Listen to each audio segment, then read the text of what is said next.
ጠቅላይ ሚኒስትር አብይ አህመድ በትግራይ ክልል ያሉ ህገ መንግስታዊ ልምምዶችን እየታገስን ነው ሲሉ ተናገሩ። ጠቅላይ ሚኒስትሩ ከተፎካካሪ የፖለቲካ ፓርቲ ተወካዮች ጋር ባደረጉት ውይይት በትግራይ ክልል ውስጥ ሊመጣ የሚገባው ልማት ሊሰራ የሚገባው ስራ በበቂ ተሰርቷል ብለን አናምንም ብለዋል።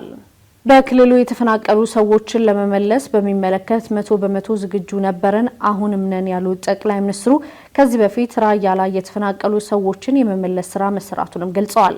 በወልቃይትም በተመሳሳይ ከጊዜያዊ መንግስቱ ጋር ምክክር እየተደረገ መሆኑን በመግለጽ በክልሉ ያለው ዜጎች ለፖለቲካ ፍጆታ መጠቀሚያ የማድረግ እንቅስቃሴ አግባብ አለመሆኑንም አንስተዋል። የትግራይ ጉዳይ ብዙ የማይገደን የማያሳስበን አይምሰላችሁ ያሉት ጠቅላይ ሚኒስትሩ የዛሬ 4 እና 5 ዓመታት የነበረው የውጊያ አቅም ቴክኖሎጂና ዛሬ ላይ ይለያል ሲሉም ተናግረዋል። በተቻለ መጠን ውጊያ ማስቀረት ወሳኝ በመሆኑ ለማስቀረት በትዕግስት እየተንቀሳቀሱ መሆኑንም አንስተዋል።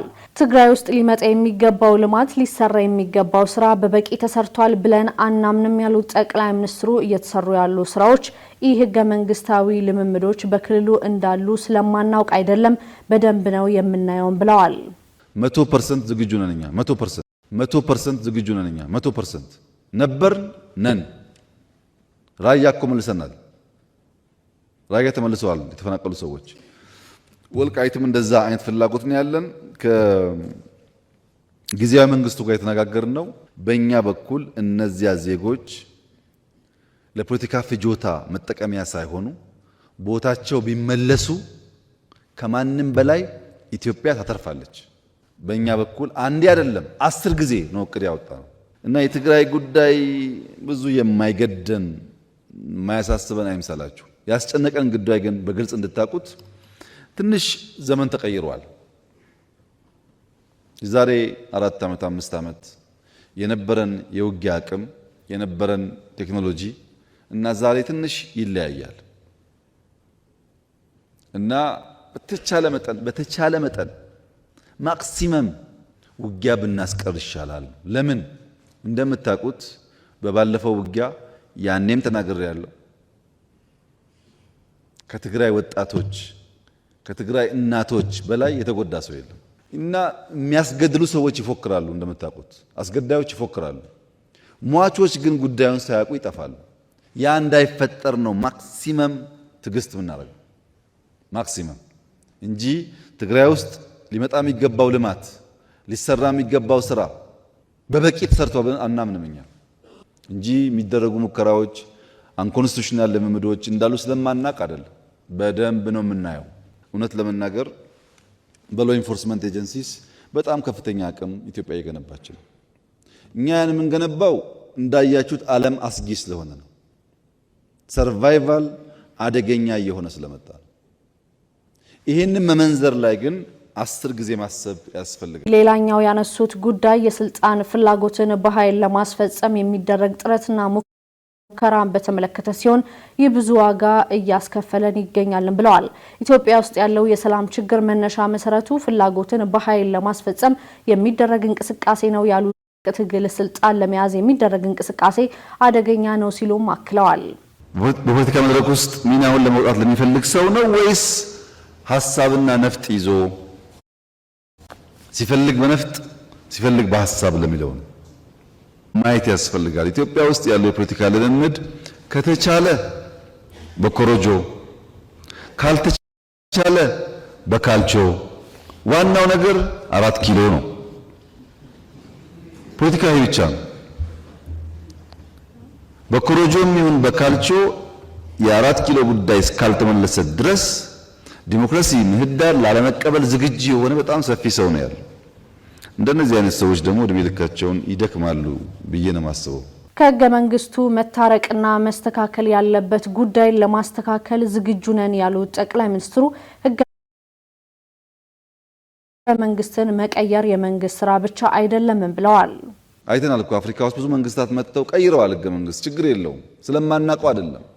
ብልጽግና በማጆሪቲ ስለሚመራ 2/3 ድምጽ እያስወሰነ የሆነ ነገር መቀየር ይችላል።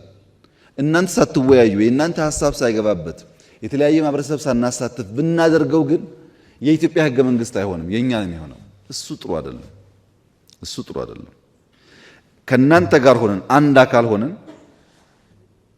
በዋና ዋና ጉዳዮች ወሳኝ ጉዳዮች ህገ መንግስቱ መታረቅ መስተካከል ያለበትን ጉዳይ ለማስተካከል ዝግጁ ነን። እኛም አቋም አለን በሱ።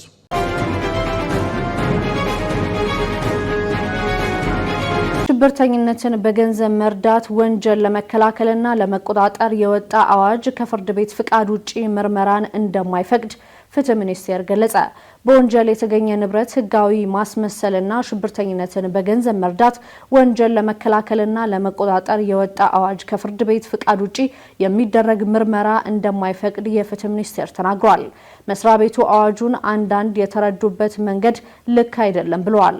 ስለ አዋጁ ማሻሻያ ይዘትና ምንነት ማብራሪያ የሰጡት የፋይናንስ ደህንነት አገልግሎት ዋና ዳይሬክተር አቶ ሙሉቀን አማረ ኢትዮጵያ በወንጀል ድርጊት የተገኘ ንብረትን ህጋዊ አስመስሎ ማቅረብና ሽብርተኝነትን በገንዘብ የመርዳት ወንጀልን ለመቆጣጠር ተቋም ያቋቋመችው በ2002 ነው ብለዋል።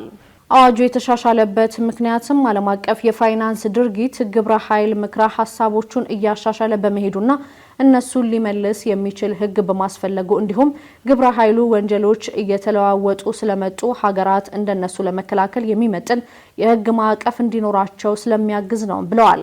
የቀድሞ አዋጅ አመንጪ ወንጀሎችን በዝርዝር አያስቀምጥም። ይህ አንዱ የአዋጁ ተግባር ነበርም ብለዋል። በፍትህ ሚኒስቴር የህግ ጥናትና ማርቀቅ ዳይሬክተር ጀነራል አቶ አዲስ ጌታቸው በበኩላቸው አዲስ አዋጅ ልክ በመደበኛ የምርመራ ሂደት እንደሚደረገው ተጠርጣሪዎችን በፍርድ ቤት መያዝ፣ ሰነዶችን ማሰባሰብ፣ ምስክሮችን መስማትና መሰል ሂደቶች እንደማይከተል አስረድተው ውስብስብ የሆኑ ወንጀሎችን ከመሰረቱ ለመለየት የሚያስችል የምርመራ ሂደት የሚከተል ነው ብለዋል። ለምሳሌ መርማሪው አካል ወንጀለኞችን መስሎ ተቀላቅሎ ወይም አብሮ በመስራት ተባባሪ መስሎ አብሮ ውሎ በማደር ሲሸጡ ገዢ መስሎ ሲገዙ ሻጭ መስሎ ሊሆን እንደሚችልም አስረድተዋል። ምርመራውን የሚያካሂደው አካል ምርመራ ማድረግ የሚችለው የፍርድ ቤት ትዕዛዝ ካገኘ ብቻ ነው ያለው የፍትህ ሚኒስቴር እንደሚባለው አዋጁ ተጠርጣሪውን አስሮ እያሰቃየ አይመረምርም። ይህ ፍጹም ስህተት ነው ማለቱን ሸገር ዘግቧል።